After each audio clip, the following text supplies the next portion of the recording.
Ahoy hoy, welcome back to my channel. Today I thought I would share with you guys my version of Little Red Riding Hood. Now, Little Red Riding Hood is technically a public domain story. It's been around since at least the 10th century to several European folk tales, including one from Italy called The False Grandmother, and then there were others by Elio Calvino and Italian folk tales. But the best known versions are by Charles Perrault and the Brothers Grimm. And even to this day, people have their own adaptations and retellings of it. However, the one I have is a bit adult. Now, when I say that, I don't mean it in a sexual or, well, it might be slightly violent, but not like super violent. I would say it's more like a PG-13 rating.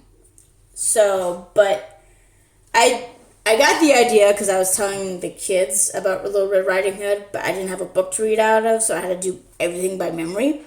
But I included some stuff in it, like how you shouldn't talk to strangers, like giving them personal information, and and making the grandmother a badass and stuff.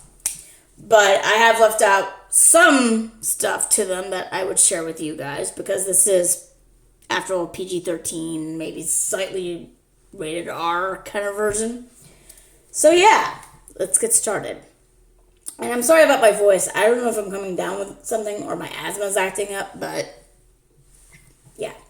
So anyway, Lindsay's version of Little Red Riding Hood, PG-13. Once there was a little girl named Little Red Riding Hood. She lived in the woods with her mother. One day, her mother wanted her to go across the woods to her grandmother's house to give her a basket of treats. Unfortunately, Little Red Riding Hood's mother never told her anything about strangers. No, not that she can't say hi to them, but she can't give personal information to them or where she's going or whatnot, or her full name. So on her way to her grandmother's house, she comes across the big bad wolf. I might try to do some voices, so here we go. Hello, little girl. What's your name? My name is Little Red Riding Hood. Where are you going, Little Red Riding Hood? I'm going to my grandmother's house to give her some treats. Okay, bye-bye now. Bye, mister. And off Little Red Riding Hood goes. The wolf smiled deviously.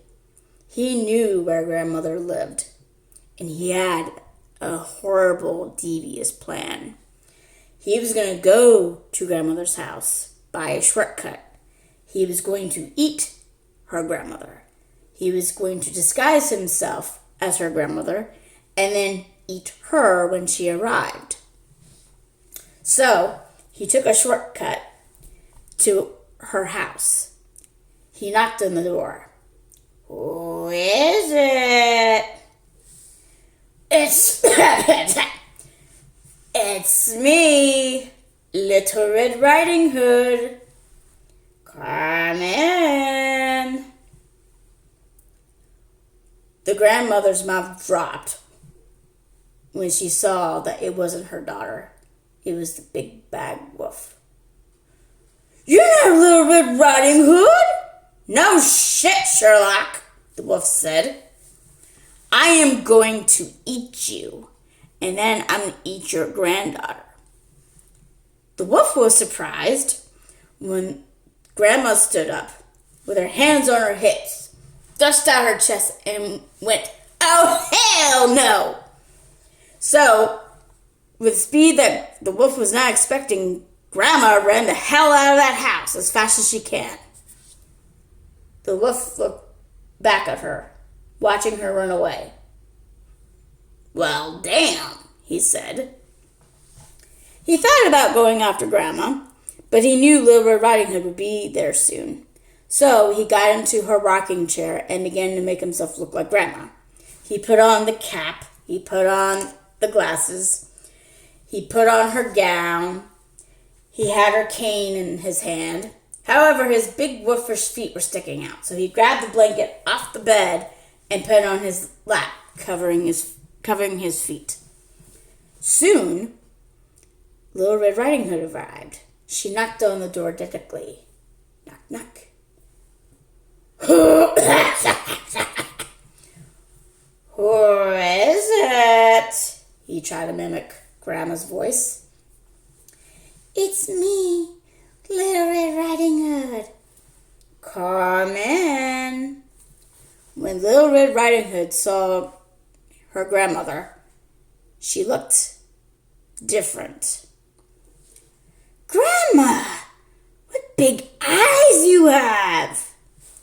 Oh, the more to see you with, my dear. Grandma, what big ears you have! How dare you insinuate I have big ears, child? You don't talk about someone's ears like that. Hasn't your mother teach you anything? I'm sorry, Grandma. Anyway, I'm going to the doctor to have that looked at. I hope you're okay, Grandma. I'll manage. Grandma, what big nose you have. What did I just say to you? I said don't talk about the size of someone's body part. Sorry, Grandma. I'm going to the doctor for the same reason. Grandma, why are you furry? Same reason as I'm going to the doctor. Okay. I think it's some sort of condition I'm getting. Right. Grandma, what big teeth you have. And the wolf stood up and he says, all the more to eat you with, my dear. And Little Red Riding Hood froze. She's like, oh. However, her grandmother came back. And to the wolf she said, oh, hell no, you ain't going to eat my granddaughter. She took the cane that the wolf had dropped on the floor and began to hit the shit out of him. Don't you dare eat my granddaughter or I. The wolf got out of there, beaten, but with his tail between his legs. And that was the last time Grandma and Little Red Riding Hood ever saw the wolf again. The end. I hope you guys like this. If you like this video, hit like. If you subscribe, I'll be joyous. And I'll see you all later. Did you like this version of Little Red Riding Hood? What's your favorite version of the story? See ya. Bye-bye.